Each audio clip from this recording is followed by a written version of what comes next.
Perkenalkan, saya pendiri dari Aspen Elitias. Selaku moderator akan memandu jalannya presentasi dan diskusi pada siang hari ini. Presentasi hari ini akan dibawakan oleh saudari Alsa Rizkiana Putri dengan dibantu saudari Dunia Hidayati sebagai sekretaris.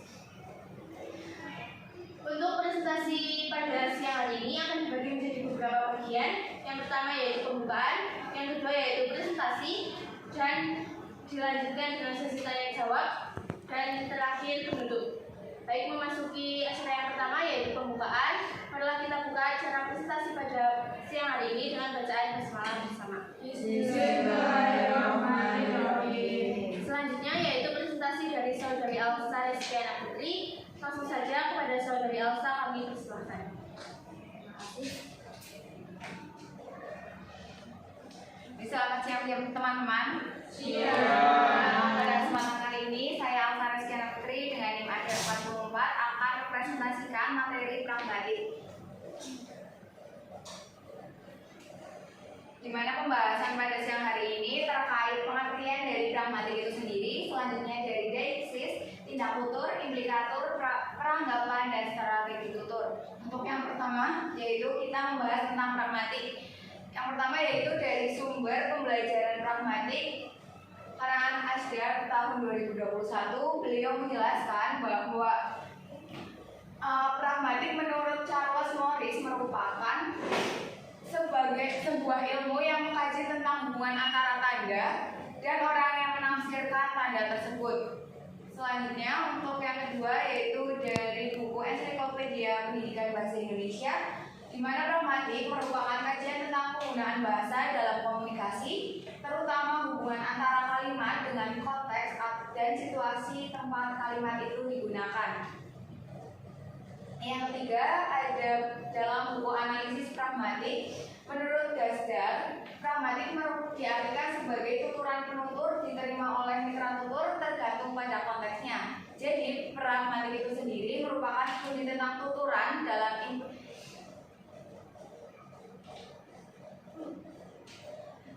interaksi para peserta tuturnya. Di mana dari ketiga ini saya menyimpulkan bahwa pragmatik merupakan ilmu yang membahas hubungan antara tanda dengan orang yang mengartikannya, di mana arti tersebut didasarkan pada makna ketika kalimat itu dituturkan. Di sini ada beberapa sumber yang saya dapatkan, yaitu dari buku pembelajaran pragmatik karya Ashdar, buku Ensiklopedia Pendidikan Bahasa Indonesia karya Bapak Furqanul Aziz, dan buku Analisis Pragmatik karya Yulianto. Selanjutnya mengenai deiksis itu sendiri. Deiksis itu apa? Jadi deiksis merupakan sebuah kata, dikatakan deiksis apabila referens atau rujukannya berpindah-pindah dan berganti-ganti, tergantung siapa yang menjadi si pembicara dan siapa yang menjadi penuturnya atau penerima tutur. Selanjutnya ada deiksis merupakan kata yang tidak memiliki referens atau acuan yang tepat. Di situ tidak ada ditemukan istilah makna. Yang ketiga ada deiksis merupakan istilah teknis dari bahasa Yunani, yaitu salah satu hal yang mendasarkan yang kita lakukan dengan tuturan. Deiksis berarti penunjukan melalui bahasa. Dari ketiga sumber tersebut, saya menyimpulkan bahwa deiksis merupakan penunjukan secara langsung melalui bahasa, di mana kata yang tidak memiliki rujukan yang tepat, maka tidak akan ditemukan suatu istilah maknanya. Di sini ada tiga sumber yang saya pakai, yaitu ada buku deiksis dalam bahasa Indonesia, buku ajar pragmatik, dan pragmatik. Selanjutnya yang ketiga tentang tindak tutur. Tindak tutur itu sendiri merupakan bagian dari pragmatik. Tindak tutur atau istilah kerja laksana, penuturan atau spek event, pengujaran kalimat untuk menyatakan agar suatu maksud dari pembicara atau penulis dapat diketahui pendengarnya atau dari pembacanya itu sendiri. Selanjutnya mengenai tindak tutur dari Charles tahun 2012, dia menyatakan bahwa tindak tutur merupakan gejala individual bersifat psikolog dan keberlangsungan ditentukan oleh kemampuan bahasa si penutur dalam memahami situasi tertentu. Tindak tutur yang ketiga yaitu tuturan yang mengandung nilai, maksud, dan daya ilustrasi dan mempunyai dampak kepada mitra tutur atau pendengarnya. Dapat disimpulkan dari ketiga sumber tersebut bahwa tindak tutur adalah pembacaan kalimat dan kemampuan penutur dalam menyampaikan maksud yang memiliki dampak pada pendengarnya. Di sini ada tiga sumber. Yang pertama dari buku kajian pragmatik, tindak tutur dalam media sosial. Yang kedua ada bahasa Piraniaga dan buku teori tindak tutur dalam bukti linguistik. Selanjutnya ada implikator. Yang pertama, pengertian implikator dari Gris dalam bukunya tahun 1993 pada halaman 30, dia mengatakan bahwa implikator merupakan ujaran yang menyiratkan sesuatu yang berdasarkan dengan yang sebenarnya diucapkan. Selanjutnya ada implikator menurut Nababan tahun 1987 dari Gris sebenarnya merupakan kaidah dari Gris, yaitu kaidah penggunaan bahasa. Kaidah mencakupi aturan tentang bagaimana percakapan dapat dilaksanakan secara efektif dan efisien. Selanjutnya ada menurut Gasgar berpendapat bahwa implikator merupakan proposisi yang tersirat melalui ungkapan kalimat dalam sebuah konteks. Meskipun demikian, proposisi itu bukan bagian elemen tentang apa yang benar-benar dikatakannya. Selanjutnya ada kesimpulan yang bisa diambil, yaitu implikator adalah penggunaan bahasa yang tersirat, di mana di dalam pengertian sebuah arti namun memiliki perbedaan dengan yang dituturkan, sehingga pesan yang tersirat itu bisa memiliki dua arti tergantung pada penerima tuturnya itu sendiri mengartikan apa itu yang disampaikan atau telah dituliskan oleh penutur. Selanjutnya yaitu ada sumbernya. Yang pertama dari buku Pembentukan Kata dalam Bahasa Indonesia, buku pragmatik dan analisis pragmatik.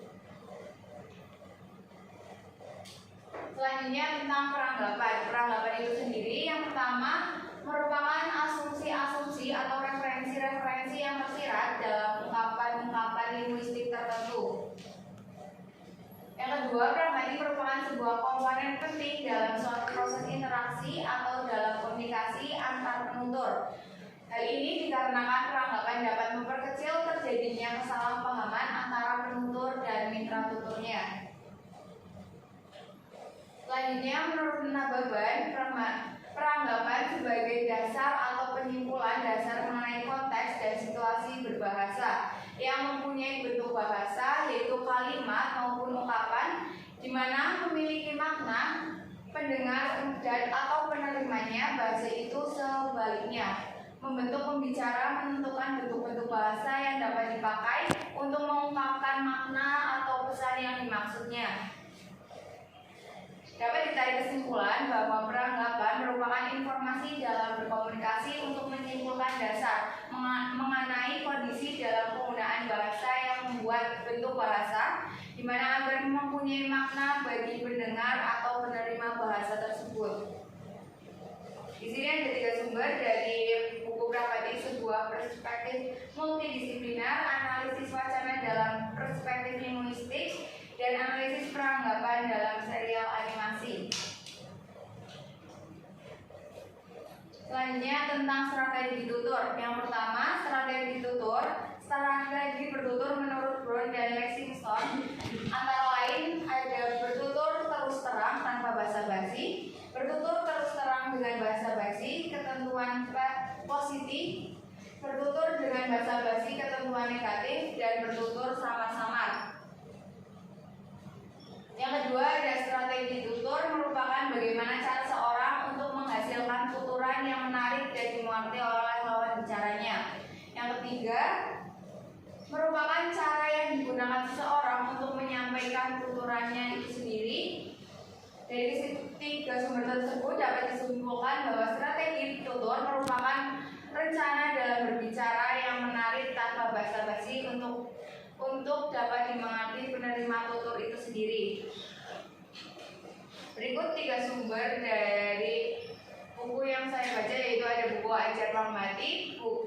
strategi bertutur dalam tindak tutur ekspresif bahasa Indonesia. Yang ketiga ada strategi bertutur salam tindak tutur bertanya dalam program TV AFD Now. Demikian presentasi yang dapat saya sampaikan mengenai ruang lingkup Renghati. Untuk kegiatan selanjutnya dapat disampaikan oleh moderator. Baik, untuk presentasi sudah selesai. Kita memasuki bagian yang ketiga, yaitu sesi tanya jawab. Silakan kepada teman-teman yang ingin bertanya bisa mengangkat tangan. Dimulai dari saudari Fani. Itu tanda apa itu, angkat tangan lagi.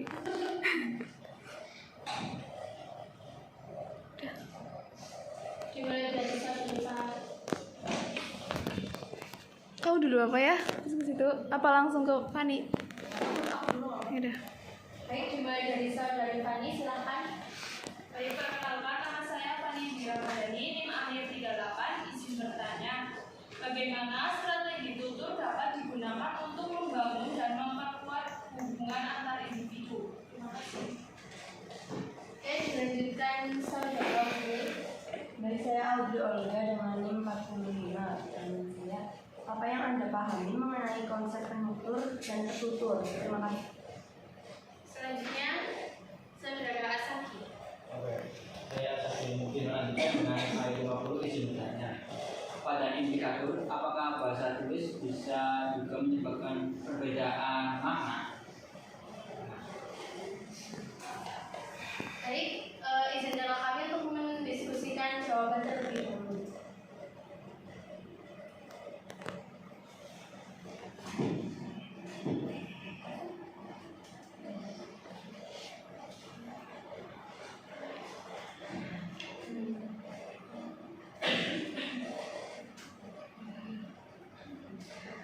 Baik, karena kami sudah selesai berdiskusi, saya berikan waktu untuk saudari Alsa menjawab pertanyaannya. Oke, baik, mungkin langsung saja ya untuk pertanyaan pertama dari Mbak Fani. Tadi bertanya mengenai strategi bertutur dapat digunakan untuk membentuk dan memperkuat hubungan antar individu. Hal ini dapat dibuat dengan mendengarkan aktif, mengekspresikan empati dan menggunakan bahasa yang membangun kepercayaan dan kedekatannya, sehingga hal itu dapat memperkuat hubungan antara individu dengan individu lain. Apakah dapat diterima, Mbak Fani? Bisa, terima kasih atas jawabannya, Pak. Selanjutnya, pertanyaan kedua dari Mbak Audrey yang bertanya tentang apa itu penutur ya, Mbak Audrey? Ya. Jadi penutur itu merupakan orang yang bertutur, orang yang berbicara atau orang yang mengucap atau mengungkapkan suatu perkataan. Sementara untuk lawan bicaranya sendiri bisa disebut dengan mitra tutur. Apakah dapat diterima, Mbak Audrey? Bisa, bahasa. Terima kasih atas jawabannya. Baik, selanjutnya pertanyaan terakhir dari Mas Asagi tadi bertanya mengenai apa dalam implikator, apakah bahasa tulis bisa juga menyebabkan kesalahan pembeda makna? Jadi jawabannya bisa. Implikator dapat dilihat dari bahasa tulisnya. Hal ini bisa kita ambil dari pengertian implikator menurut Ihsan pada tahun 2011 pada bukunya halaman 107, di mana dia mengungkapkan bahwa implikator merupakan sebagian pesan yang terdapat pada ujaran lisan dan tulisan seorang. Ujaran tulis ini bisa memiliki pembeda makna dari ejaan maupun dari tindak tuturnya. Contohnya kita bisa ambil dari kalimat atau tulisan tentang ular bisa mengeluarkan bisa. Di situ bisa itu memiliki dua arti. Yang pertama, bisa itu bisa berarti dapat. Selanjutnya bisa itu bisa dikatakan sebagai racun dari ular tersebut. Apakah bisa diterima, Mas Asaki? Terima kasih atas jawabannya. Baik, sama-sama. Baik, untuk semua pertanyaan sudah dijawab. Dan presentasi juga diskusi telah sampai di ujung acara. Setelah kita tutup presentasi kali ini dengan bacaan hamdalah bersama. Demikian kegiatan presentasi dan diskusi pada siang hari ini. Mohon maaf apabila ada tutur kata yang kurang berkenan, dan terima kasih atas perhatiannya. Wassalamualaikum warahmatullahi wabarakatuh.